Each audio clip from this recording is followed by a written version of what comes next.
Actes chapitre 2, et je vais lire à partir du verset 41. Donc, on se retrouve à la Pentecôte, le premier discours chrétien de l'apôtre Pierre, en fait. Puis, surtout, on va regarder les résultats ce matin. Qu'est-ce qui s'est produit avec les gens qui se sont convertis? Acte 2, à partir du verset 41. On va parler donc les pratiques de la première assemblée chrétienne. À quoi ça ressemblait les réunions? Quel était le contenu? Qu'est-ce qu'ils faisaient ensemble? Puis on va se laisser inspirer par cela. Acte 2, verset 41.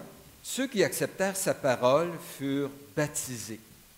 Et en ce jour-là, le nombre des disciples augmenta d'environ 3000 âmes. Ils persévéraient dans l'enseignement des apôtres, dans la communion fraternelle, dans la fraction du pain et dans les prières. La crainte s'emparait de chacun et il se faisait beaucoup de prodiges et de miracles par les apôtres. Tous ceux qui croyaient étaient dans le même lieu et ils avaient tout en commun. Ils vendaient leurs propriétés et leurs biens et ils en partageaient le produit entre tous, selon les besoins de chacun. Ils étaient chaque jour tous ensemble assidus au temple. Ils rompaient le pain dans les maisons et prenaient leur nourriture avec joie et simplicité de cœur, louant Dieu et trouvant grâce auprès de tout le peuple. Et le Seigneur ajoutait chaque jour à l'Église ceux qui étaient sauvés. Alors, essayez de vous imaginer ce matin si on est un groupe, on vient de se convertir au Seigneur Jésus. Et donc, on commence à se réunir, puis on se dit, mais ça ressemble à quoi les réunions des croyants? Quand les croyants se retrouvent ensemble, c'est quoi qu'ils font? C'est quoi le contenu des assemblées? Et on pourrait regarder autour de nous qu'est-ce que le monde fait en général, les rassemblements de toutes sortes. Est-ce qu'on fait des choses plus accent administratif ou des choses plus émotionnelles, comme il y a certains qui font dans le monde? Je pense que la clé, la solution, ce serait de toujours retourner à l'Écriture. Qu'est-ce que Dieu nous enseigne? Qu'est-ce que Dieu, lui, a prévu pour nous? Et des fois, c'est possible qu'à première vue, on regarde certaines choses puis on se dit, ouais, c'est-tu vraiment encore bon pour nous aujourd'hui? C'était peut-être des choses bonnes pour l'époque, on peut penser comme ça. Est-ce que c'est pertinent encore aujourd'hui? Et la réponse qu'on va donner ce matin, c'est Dieu ne se trompe pas. Dieu ne s'est pas trompé dans sa parole. Et ce qu'il nous invite lui-même à faire dans nos assemblées, c'est ce qui est juste, saint, parfait, idéal pour nous. Alors, on veut juste revenir à la source, revenir à la base et se rappeler certains fondements. Donc, on s'entend, c'est le premier discours. Il y a 3000 personnes qui se sont converties. Et on s'entend immédiatement, donc, après leur conversion, les premiers chrétiens ont formé un corps, une famille. Ils étaient unis. Ils étaient une Église. Alors, l'idée de rassemblement, puis Jésus l'avait dit, « Je bâtirai mon Église ». Le Seigneur ne veut pas de chrétiens Robinson Crusoe, chacun sur son île. Non, il veut qu'on forme un corps, il veut des rassemblements. Donc, on s'entend. Au centre de leur vie, il y avait des rassemblements. Parce qu'on peut dire, oui, il y a l'Église, mais moi, je fais partie de l'Église universelle. Oui, on fait partie de l'Église universelle, c'est-à-dire de tous les croyants, de tous les lieux, puis de tous les âges, absolument. Mais le Seigneur veut quelque chose de concret aussi, donc des rassemblements locaux, et ces gens-là se sont rassemblés. Et il y a là 4 pratiques vraiment fondamentale. On nous dit au verset 42 qu'ils persévéraient dans l'enseignement des apôtres, la communion fraternelle, la fraction du pain et les prières. Il y a d'autres éléments qu'on retrouve ailleurs dans les Écritures. Il y avait des offrandes, puis d'ailleurs un petit peu plus loin dans le même texte, on nous dit qu'ils avaient tout en commun, donc cette idée de générosité, de donner des sous, de prendre soin les uns des autres. C'était là, c'est là dans le livre des Actes, c'est là dans 1 Corinthiens. Donc, il y a d'autres éléments. Vous allez dire peut-être, ouais, il y a le chant aussi, puis c'est pas ici. Bon, peut-être ça faisait partie des prières, parce que les chants, à la base, c'est une forme de prière. On voit dans un Corinthien aussi que les croyants, quand ils étaient ensemble, ils semblaient avoir quelque chose d'un petit peu plus libre, des fois spontané, où chacun parlait, quelqu'un amenait une prophétie, langue, interprétation. On voit ça en Corinthiens 12 à 14, là, vous rappelez. Mais je pense qu'il y a différentes choses qui peuvent se greffer autour, mais en quelque part, ça doit revenir avec ces 4 fondamentaux qu'on a ici, se rattacher à cela. Donc, on va insister ce matin sur les 4 activités, 4 pratiques fondamentales de la première assemblée chrétienne. Le plan va être simple ici dans le texte qu'on va faire. D'abord, on va regarder le fondement. En d'autres mots, qu'est-ce qui a fait en sorte que ces croyants sont arrivés là? Ils auraient pu se convertir, partir chacun chez eux, puis vivre leur relation personnelle avec Jésus, mais ils ont vécu en assemblée, en unité, ils ont persévéré là-dedans et ils se sont attachés à certaines activités. Qu'est-ce qui, à la base, les a motivés? On veut se poser la question. Dans un deuxième temps, on va les regarder une par une, ces 4 activités, voir leur importance, leur signification. Puis, troisièmement, l'impact, parce que ça termine qu'il y a eu un impact autour. Le fait qu'ils ont pratiqué ce que Dieu voulait, leur vie en communauté, en Église, a eu un impact autour. 3 impacts dans le texte. D'abord, regardons le fondement. En fait, il est simple. Qu'est-ce qui s'est produit chez ces gens-là qui étaient de différentes places? Ils arrivent à Jérusalem, on connaît, acte 2, hein, c'est la Pentecôte, la fête de la Pentecôte.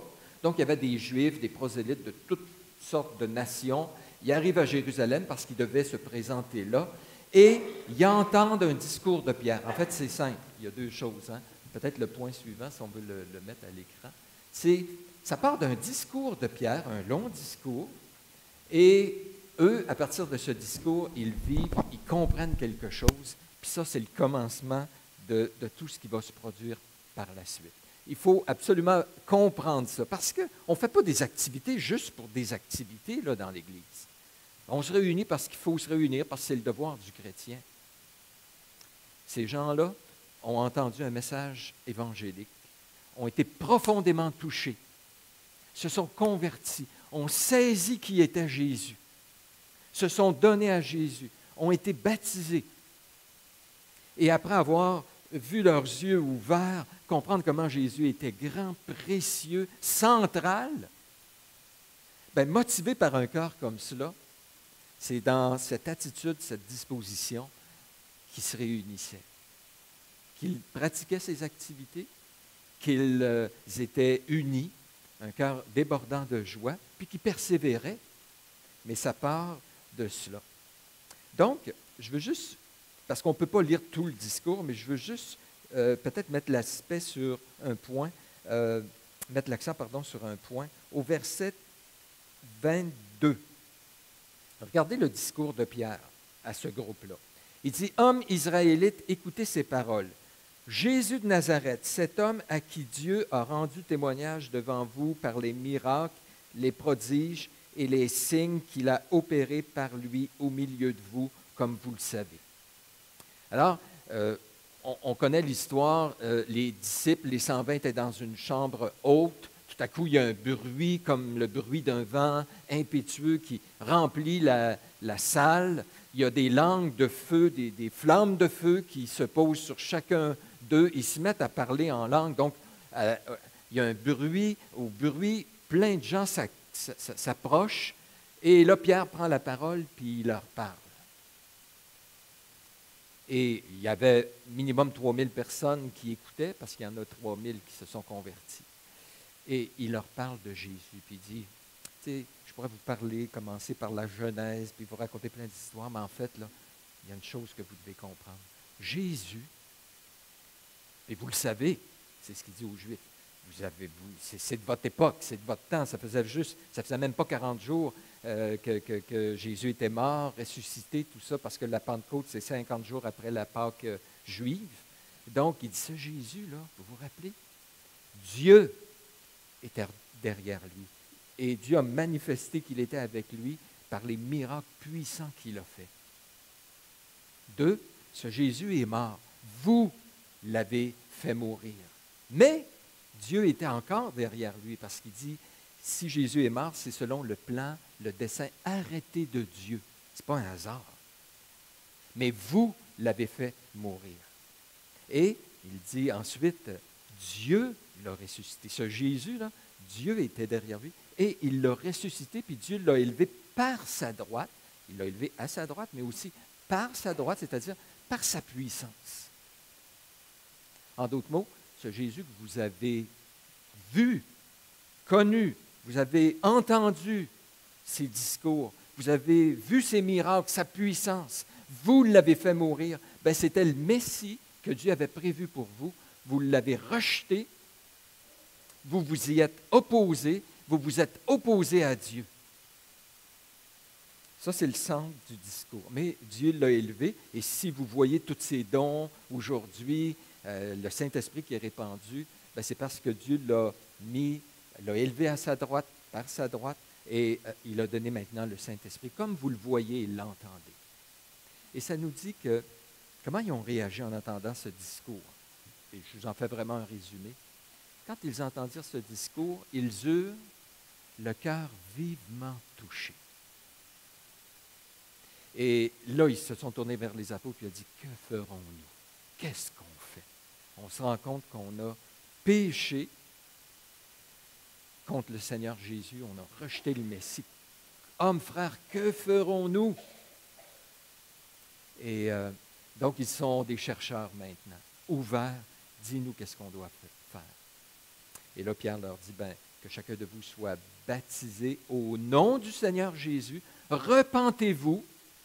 Repentez-vous de quoi? De tous vos péchés? Oui, peut-être. Mais d'abord et avant tout, repentez-vous de votre mauvaise compréhension. Vous n'avez tellement pas compris le plan de Dieu, vous vous y êtes opposé, c'est contre Jésus. Repentez-vous de votre vision, de votre compréhension de Jésus. C'est par rapport à Jésus la repentance. Faites-vous baptiser au nom de Jésus.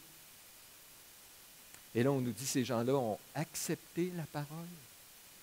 Ceux qui acceptèrent sa parole, ils ont été baptisés tout de suite pour s'associer à Jésus, s'associer comme peuple de Dieu. C'est le rite d'initiation.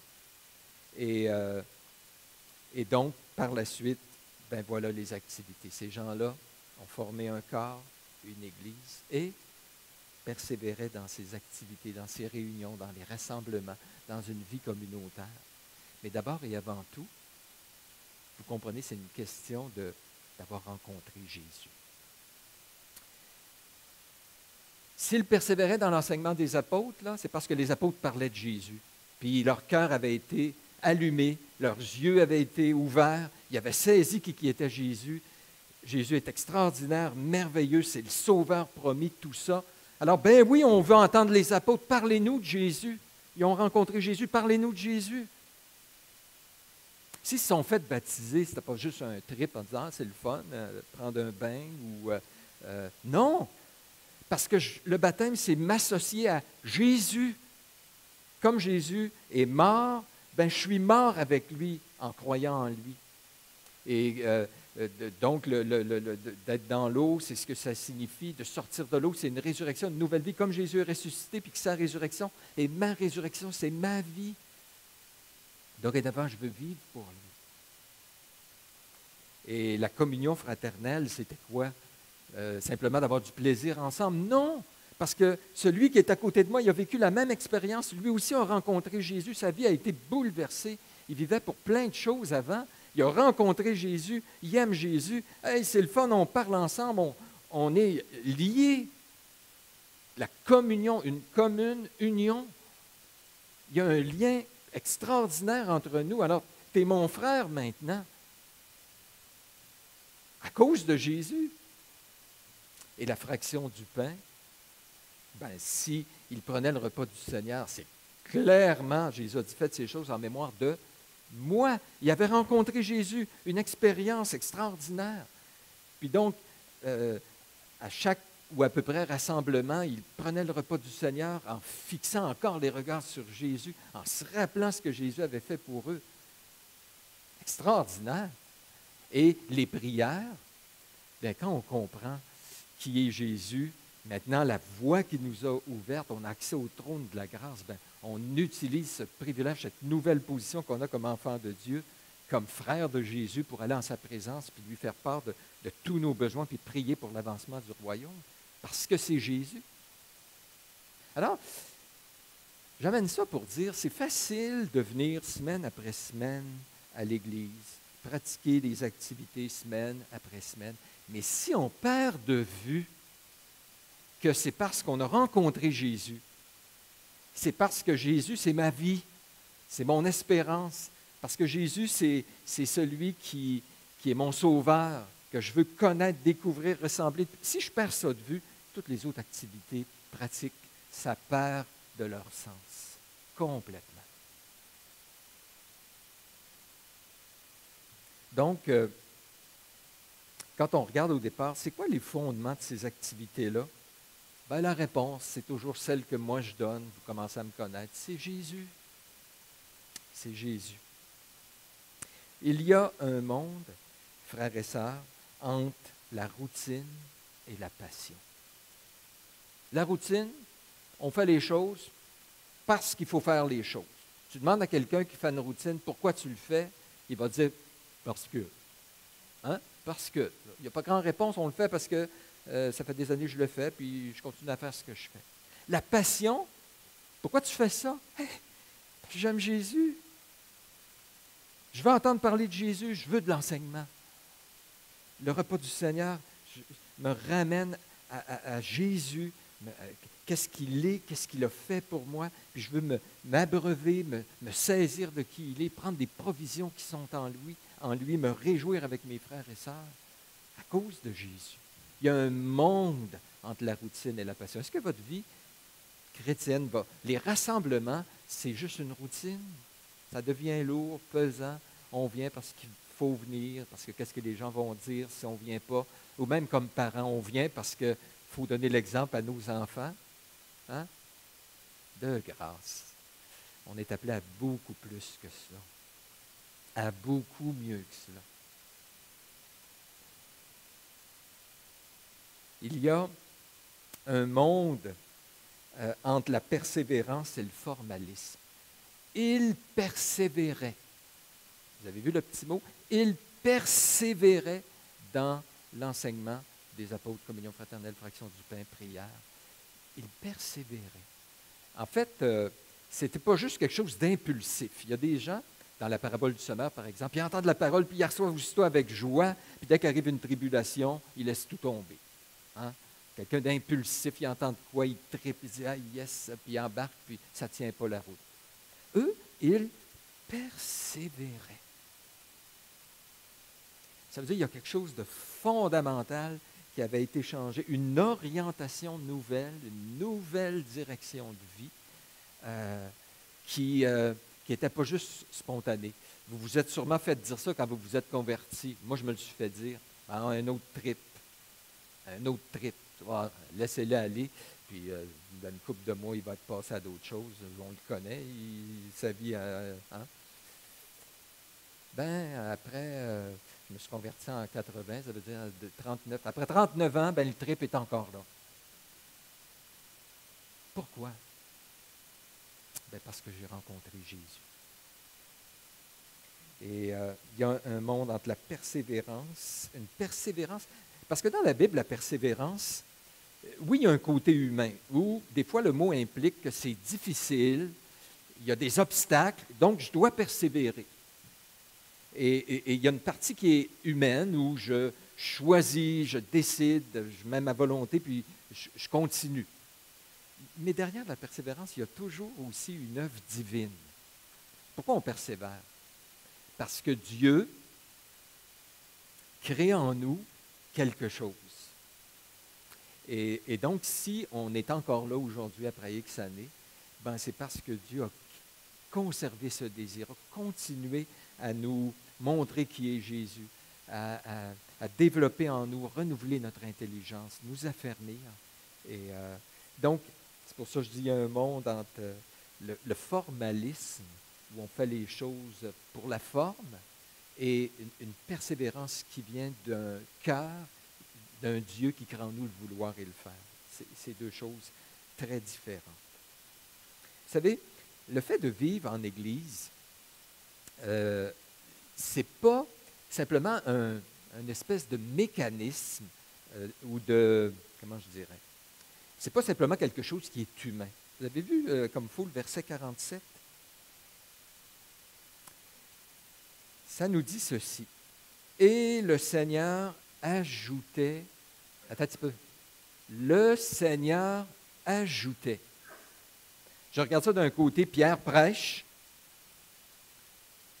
les personnes qui sont là entendent, trouvent que ça a bien de l'allure, ont le cœur touché, choisissent de se repentir et se font baptiser, s'assemblent comme Église, puis font différentes activités. Tu peux regarder ça et dire, bon, c'est un point de vue humain, c'est correct, c'est comme ça. Mais tu regardes ça de l'autre côté, puis ça nous dit, attention, ce n'est pas un mouvement humain seulement, c'est le Seigneur qui agissait, convertissait, convainquait, touchait les cœurs, dévoilait qui était Jésus, et le Seigneur donnait une conviction dans le cœur, un besoin, une nouvelle direction de vie, où les gens, le Seigneur ajoutait lui-même à l'Église chaque jour ceux qui étaient sauvés.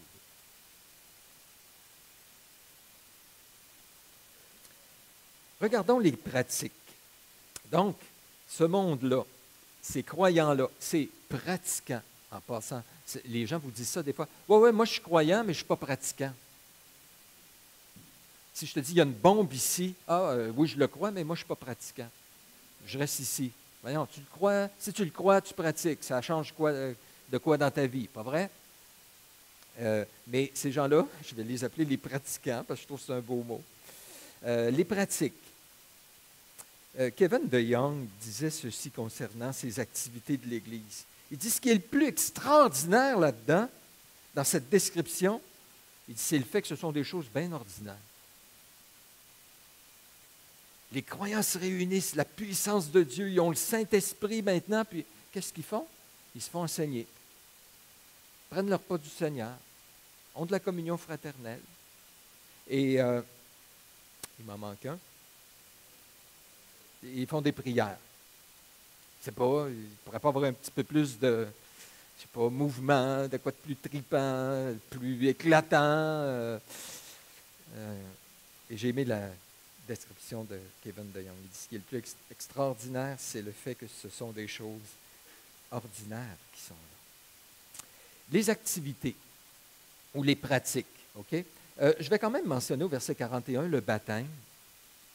Il dit, ceux qui acceptèrent sa parole, donc dès le départ, ils acceptent sa parole, ils furent baptisés.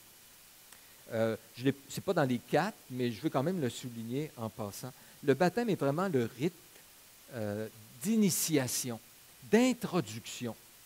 C'est un acte symbolique par lequel tu mentionnes aux gens autour de toi que maintenant tu es uni à Jésus et que tu es uni avec son peuple. En fait, dans le Nouveau Testament, il n'y a pas de personnes qui ont cru et qui n'ont pas été baptisées, sauf le larron. Mais c'est parce qu'il est mort avant qu'il puisse le faire. Là, hein? Mais chez les autres, c'était une marque normale.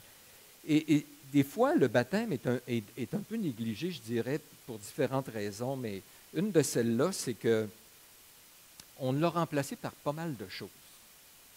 On fait une réunion d'évangélisation. Si on avait été comme Pierre, on aurait dit, ceux qui veulent croire, ceux qui veulent se repentir, ceux qui sont prêts, venez, puis soyez baptisés. Nous, on dit non, non, non, non. Si vous êtes prêts, avancez. Avancez en avant. Donc, on fait avancer les personnes avec une belle petite musique douce. Puis on dit, yes, c'est la façon dont ils manifestent qu'ils ont accepté Jésus. Ou encore, il y en a, on fait remplir une petite carte, là, puis ils disent, OK, hey, on a eu 30 nouvelles personnes qui se sont ajoutées parce qu'il y en a 30 qui ont signé des cartes, ou encore faire la prière avec nous. Alors, levez-vous, puis priez avec moi. Puis là, on a un qui a les yeux ouverts, il compte combien il y en a qui ont accepté le Seigneur, puis tout ça. Et donc, on a remplacé. Mais le baptême, à la base, était le moyen de manifester que oui, je crois au Seigneur Jésus, je me repens, je veux le suivre. Je comprends qu'il y a une réserve à avoir un baptême immédiat, rapide, parce qu'on veut s'assurer que les gens ont bien compris. Alors, donc, je ne voudrais pas nécessairement réintroduire un baptême immédiat sur le champ à l'instant où on prêche, d'avoir un minimum de pouvoir vérifier que les gens ont bien compris l'Évangile, se sont réellement repentis, entendent leur profession de foi. Mais je pense que des fois, on va à l'autre extrême où ça prend 2 ans, 3 ans, puis il faut quasiment que la personne ait son bac en théologie, être sûre qu'elle a tout compris, puis elle a tout réglé les péchés de sa vie de A à Z. Puis même là, on doute encore. Puis, alors, des fois, on va dans l'autre extrême. Mais ce que ça l'amène, c'est que des fois, il y a des longues périodes où quelqu'un a vraiment cru, a accepté et n'est pas baptisé. Puis, si vous remarquez dans l'Écriture, le commandement de baptiser il est donné à nous, à l'Église, à ceux qui sont vraiment des disciples. Quand Jésus a dit « Allez, faites de toutes les nations des disciples, baptisez-les ». Donc, enseignez sur le baptême, insistez sur le baptême, encouragez les gens à être baptisés. Et avec grâce, avec amour, en comprenant que ça peut être un défi pour certaines personnes. Puis l'idée, ce n'est pas de mettre des poids, c'est de les accompagner, puis de les aider à saisir le plan de Dieu pour leur vie. Mais j'amène ça en disant, il y a eu 3000 personnes qui se sont converties, 3000 qui ont été baptisées, je ne sais pas comment ils ont fait ça. Ça devait être un bon défi, baptiser 3000 personnes dans la même journée, mais c'était quand même là, c'était quand même important. Donc, première des 4 pratiques, l'enseignement des apôtres. Ils persévéraient, verset 42, dans l'enseignement des apôtres. Première chose qui est mentionnée. Puis, d'ailleurs, Jésus l'avait dit. En fait, partons de Jésus. Jésus, quand il était sur cette terre, il a pris beaucoup de temps pour enseigner. Il était un enseignant. Il dit, l'homme, l'être humain, ce qu'il a besoin, c'est d'être enseigné, renouvelé dans son intelligence, dans ses valeurs, dans la direction de sa vie, comprendre le plan de Dieu pour sa vie. Jésus a enseigné les disciples. Quand il est mort, il est ressuscité, il a passé 40 jours avec les disciples. Qu'est-ce qu'il a fait? Il les a enseignés. Et il a dit, allez, faites de toutes les nations des disciples, baptisez-les au nom du Père, du Fils et du Saint-Esprit, et enseignez-leur à observer ce que je vous ai prescrit. Donc, c'est clair qu'une des premières choses que les apôtres ont faites, c'est qu'ils enseignaient. Mais on le présente ici du point de vue des disciples. Ce sont les disciples qui persévéraient dans l'enseignement des apôtres. Donc, ça veut dire qu'un disciple, à l'époque, qu'est-ce qui a fait en sorte que lui, il venait jour après jour, parce qu'il se réunissait chaque jour, puis il dit, moi, je veux entendre parler, je veux mieux comprendre. Pourquoi? Parce qu'il avait rencontré Jésus, parce qu'il s'est dit, hey, j'ai tellement d'erreurs dans ma tête que avant qu'on commence à m'enseigner, Jésus, je l'avais rejeté, je m'y étais opposé, et je servais d'une façon tout croche ce que je pensais être Dieu. Je me trompe moi-même, alors j'ai besoin d'être enseigné, puis j'ai besoin de persévérer parce qu'il y a encore, même si je grandis puis j'apprends, il y a encore des erreurs en dedans de moi. Puis même des fois, si on m'enseigne, ça ne rentre pas tout de suite. Il faut répéter ces choses-là. Pierre dit, je ne me lance pas de vous dire les mêmes choses. Donc, les premiers disciples étaient enseignés, persévéraient dans l'enseignement des apôtres. Ils persévéraient ensuite dans la communion fraternelle, toujours verset 42, persévéraient dans l'enseignement des apôtres, dans la communion fraternelle, koinonia. J'ai déjà entendu que quand on se réunit comme Église, la communion fraternelle, c'est avant la réunion. Donc, si vous arrivez 15-20 minutes avant, vous allez avoir de la communion fraternelle. On parle ensemble, on rit, on parle de Dieu, on peut prier. Communion fraternelle. Oh, là, ensuite, c'est la réunion. Et si vous voulez avoir de la communion fraternelle, c'est après. Et je pense qu'on se trompe. C'est pas vrai. C'est la communion fraternelle, je dirais, c'est d'abord et avant tout une disposition de cœur, un sentiment de lien, d'appartenance profond, une commune union. Je vois mon épouse, on a quelque chose de commun. On est liés. Il y a un lien.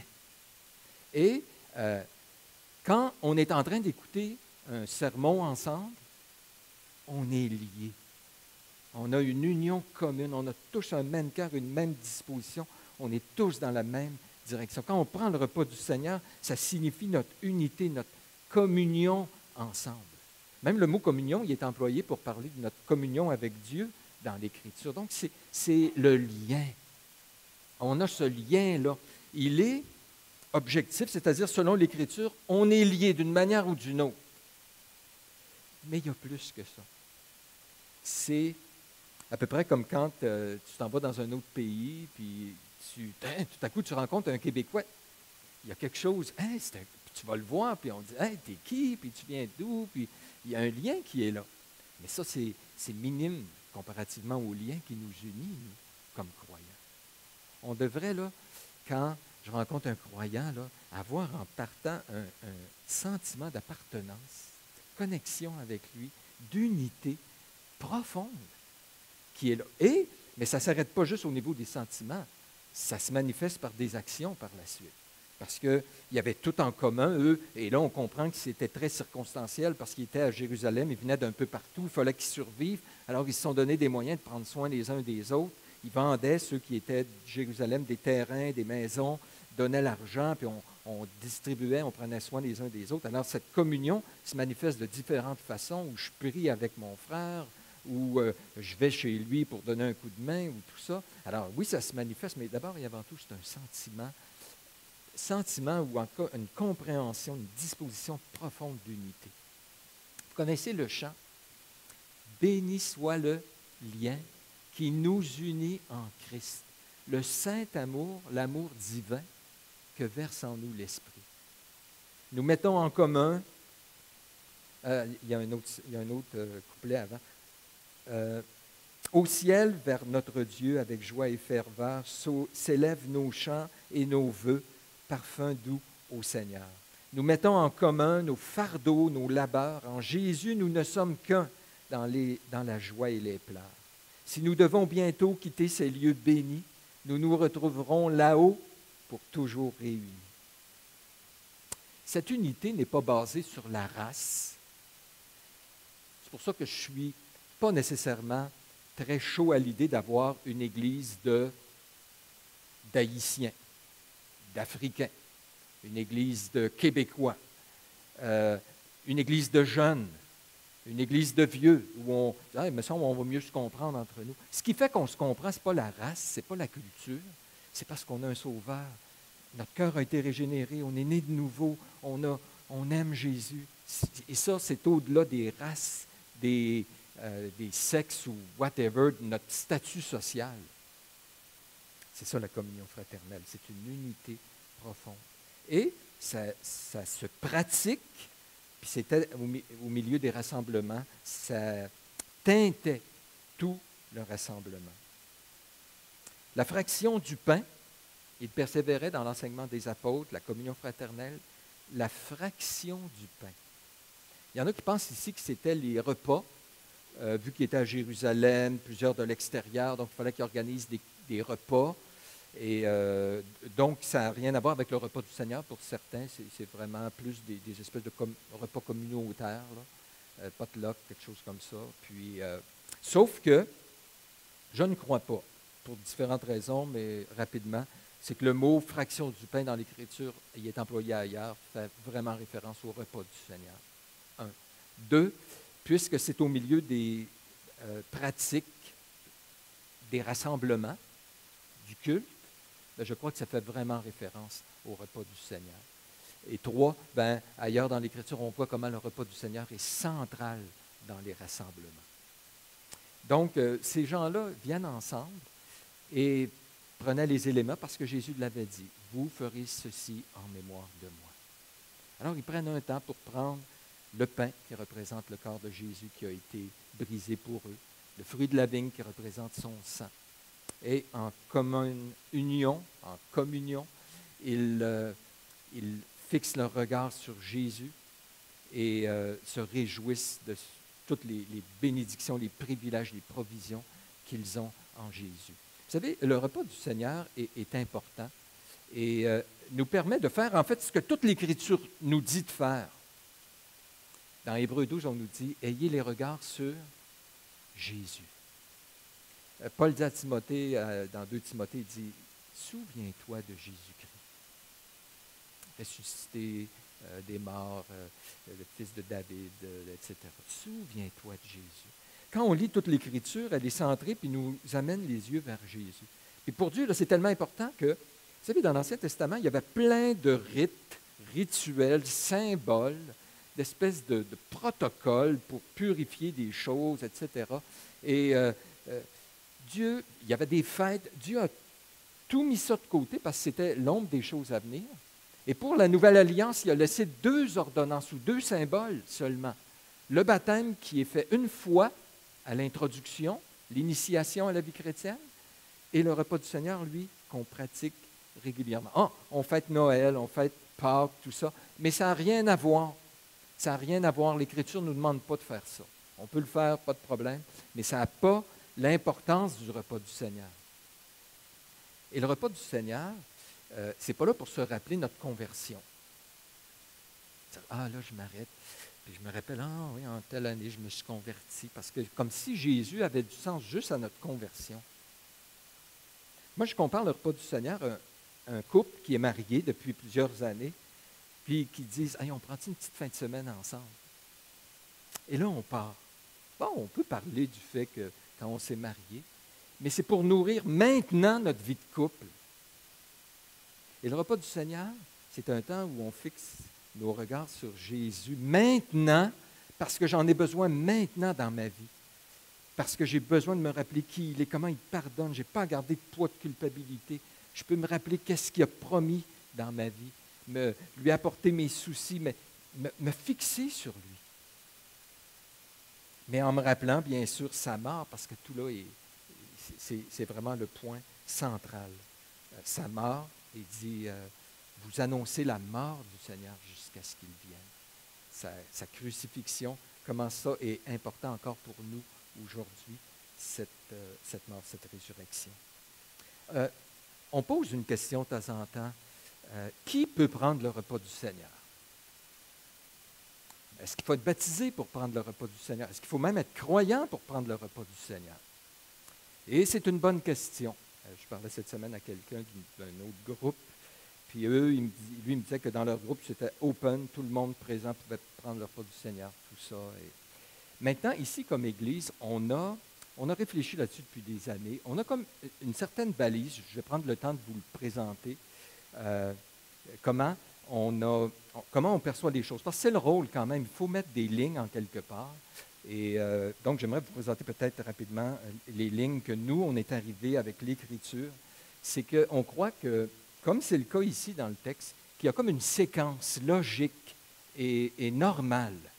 Les gens qui acceptaient la parole étaient d'abord baptisés. Parce que le baptême, c'est la façon d'exprimer qu'on est un croyant. C'est la façon biblique que Dieu a donnée pour l'exprimer. Donc, d'abord, les gens étaient baptisés. Et quand ils étaient baptisés, bon, ensuite, le Seigneur ajoutait à l'Église chaque jour ceux qui étaient sauvés. Et donc, ils venaient, prenaient avec les autres pratiques et prenaient le repas du Seigneur ensemble. Donc ça, il nous semble que c'est la façon normale, logique de faire les choses. Donc, ce qu'on a tendance à faire ici, quand on prend le repas du Seigneur, c'est d'encourager les gens sans nécessairement tout contrôler. Ça veut dire qu'il y a peut-être des gens qui ne le respecteront pas et on ne veut pas nécessairement empêcher ou quoi que ce soit, mais au moins d'être clair. Ça, c'est notre défi, notre rôle, c'est de rappeler aux gens que le repas du Seigneur est pour les croyants et qu'un croyant, normalement, il le manifeste, qu'il est croyant, il manifeste qu'il a cru, accepté Jésus par le baptême. Et donc, le repas du Seigneur, on préfère le réserver à ceux qui ont été baptisés. Maintenant, suite à ça, bien, comme je vous dis, on ne commencera pas à faire le tour puis de vérifier, puis d'enlever l'élément à la personne qui n'aurait pas été baptisée ou qu'on n'est pas sûr ou quoi que ce soit. L'important, c'est d'être clair, parce que c'est quand même sérieux le repas du Seigneur. Il y a des gens dans 1 Corinthiens qui, parce qu'ils avaient pris le repas du Seigneur indignement, il y en a qui étaient malades, infirmes, il y en a même qui étaient morts. C'est sérieux. Et on nous dit qu'il faut vraiment s'examiner soi-même avant de prendre le repas du Seigneur. Donc, on désire, nous, les leaders, vraiment présenter avec sérieux le repas du Seigneur, encourager les gens à être baptisés d'abord, parce que c'est solennel, mais tout en ne mettant pas en place des éléments pour bloquer ou faire un genre de police du repas du Seigneur qui va s'assurer que tout est fait selon ce qu'on pense. On ne peut pas aller jusque-là. Donc, voilà. Alors, on veut s'efforcer quand même de le mentionner autant que possible à chaque fois qu'on prend le repas du Seigneur. Maintenant, comme vous avez remarqué, il y a des fois des invités, il y a des personnes qui viennent, puis qui ne le feront pas nécessairement. On ne peut pas tout contrôler, alors on laisse ça quand même au Seigneur, les parties qu'on ne peut pas contrôler. Mais c'est quand même, voilà, je voulais vous présenter notre position officielle comme conseil à ce niveau-là. Je vais aller tout de suite avec les prières. Donc, persévérer ensuite dans les prières. Dans les prières. Jésus était un homme de prière. Jésus a enseigné sur la prière. Il a enseigné sur la persévérance parce qu'il persévérait dans la prière. Parce que c'est une chose, hein, de prier.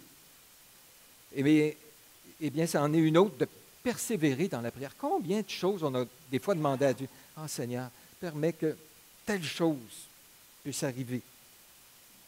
On a oublié ça, puis on n'a jamais reprié, puis on n'a jamais ramené ça devant le Seigneur. Bon, c'est pas mauvais, c'est bien de prier, mais de persévérer dans la prière. Eux, ils persévéraient, puis ils persévéraient ensemble, une prière en commun, l'Église.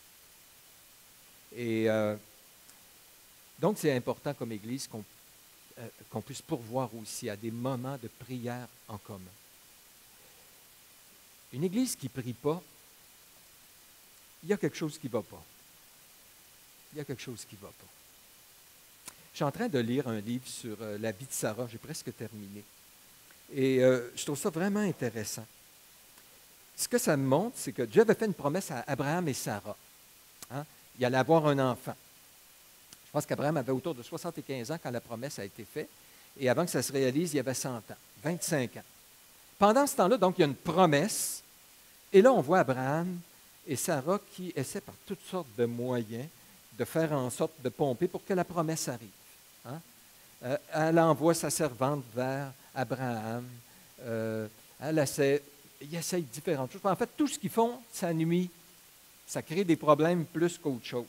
Mais Dieu, dans sa grâce, ne leur en tient pas compte. Il a fait une promesse, puis il l'a accomplie, malgré eux. Okay? Et quand tu lis ça, tu te dis, ouais, on est bien mieux que des fois, plutôt que rapidement se mettre en œuvre, arriver avec nos propres plans, dire, Dieu a promis telle chose, là, comment je peux aider Dieu un petit peu, puis là, on planifie, puis on organise les choses, puis on en met, puis de dire, pourquoi on ne prendra pas plus de temps quand on comprend c'est quoi la vie chrétienne, quand on comprend comment Dieu fonctionne, que c'est lui, il dit, car tout ce que nous faisons, c'est lui qui l'accomplit pour nous. Pourquoi on ne prend pas plus de temps à dire, Seigneur, tu as promis telle chose. Veux-tu l'accomplir, Seigneur? Nous comptons sur toi. Entre-temps, veux-tu nous donner de la sagesse? Comment on peut faire? Probablement que la meilleure chose qu'on peut faire, c'est t'attendre avec patience et grâce. Et être patient aussi les uns envers les autres. Puis de s'encourager pour persévérer dans l'attente et l'espérance de toi. Persévérer dans la foi. Beaucoup plus que de commencer à tout organiser, planifier, mettre toutes sortes de plans en place. Il y a place à mettre des plans, on s'entend. Mais beaucoup d'églises sont super pour tout planifier. Beaucoup d'églises sont extraordinaires à l'action, le ventre à terre, ils sont à peu près tout en train de faire des burn-out tellement qu'ils agissent, puis tellement qu'ils servent le Seigneur. Mais pourtant, tu fais une réunion de prière, on est 2, 3, 4, et maintenant, je ne veux pas jeter un poids de culpabilité puis une douche là, parce qu'on peut prier chez nous, puis parfait.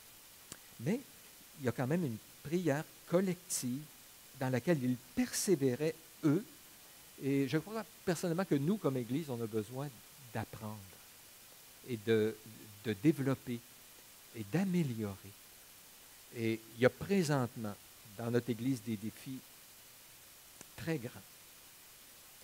Et notre planification puis nos ressources humaines, je vous le dis, on n'y arrivera pas. Juste nous, là, on n'y arrivera pas. Amenez-nous le meilleur administrateur ici. Amenez-nous ici la personne la plus motivante pour le groupe. Amenez-nous le meilleur enseignant ici. On n'y arrivera pas. Il y a des défis qui sont trop grands pour nous. Est-ce que c'est parce que Dieu a perdu les pédales, il ne sait pas quoi faire? Non, non. Souvent, ce qu'il veut, c'est si mon peuple sur qui est invoqué mon nom s'humilie, prie, cherche ma face, je l'exaucerai des cieux, je guérirai son pays et il m'en manque un. Là. C'est avec l'âge. Hein? Avant, je l'avais comme ça. Pardonnez-moi. Mais c'est Dieu qui fait la différence.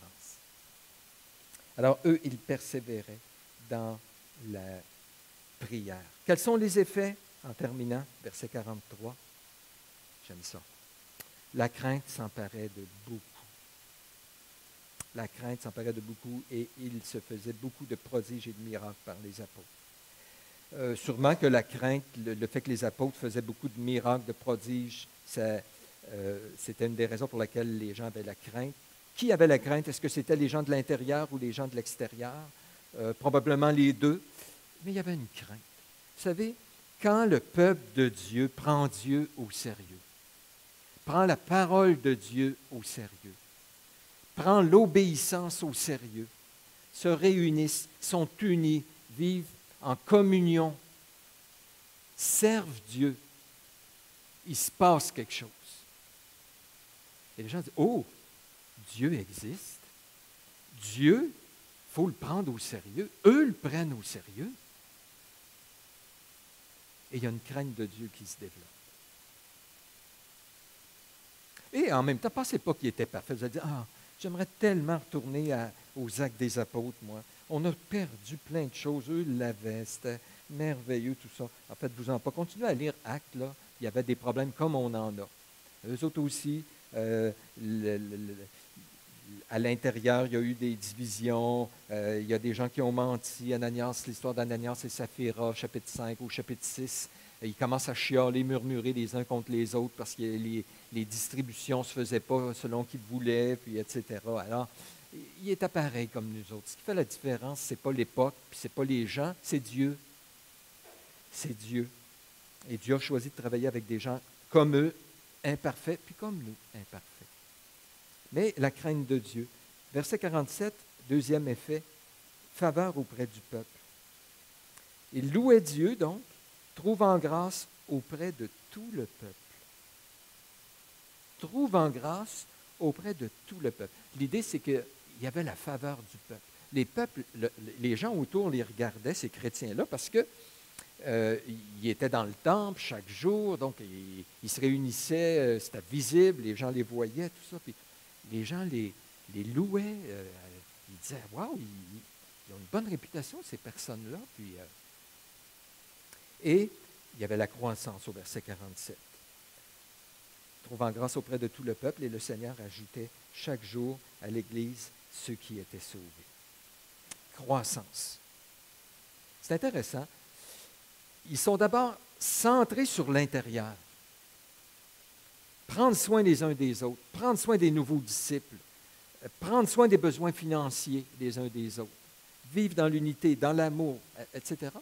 Ça a une répercussion sur l'extérieur. Tu sais, quand on dit, afin qu'en voyant vos bonnes œuvres, il glorifie Dieu le jour où il les visitera, bien nous, on comprend ça aujourd'hui avec les bonnes œuvres. Il faut se mettre le ventre à terre puis faire plein d'activités dans le monde, faire des repas communautaires, prendre soin des pauvres, des veuves, des orphelins, aller dans les prisons, tout ça. Je pense qu'il y a une place pour ça, mais je pense qu'on est rendu à l'autre bout du balancier, là. Je pense que l'Église, une Église qui intérieurement joue son rôle, mais le joue publiquement aussi. Là, il n'était pas dans un lieu secret, dans une caverne en quelque part où personne ne voyait.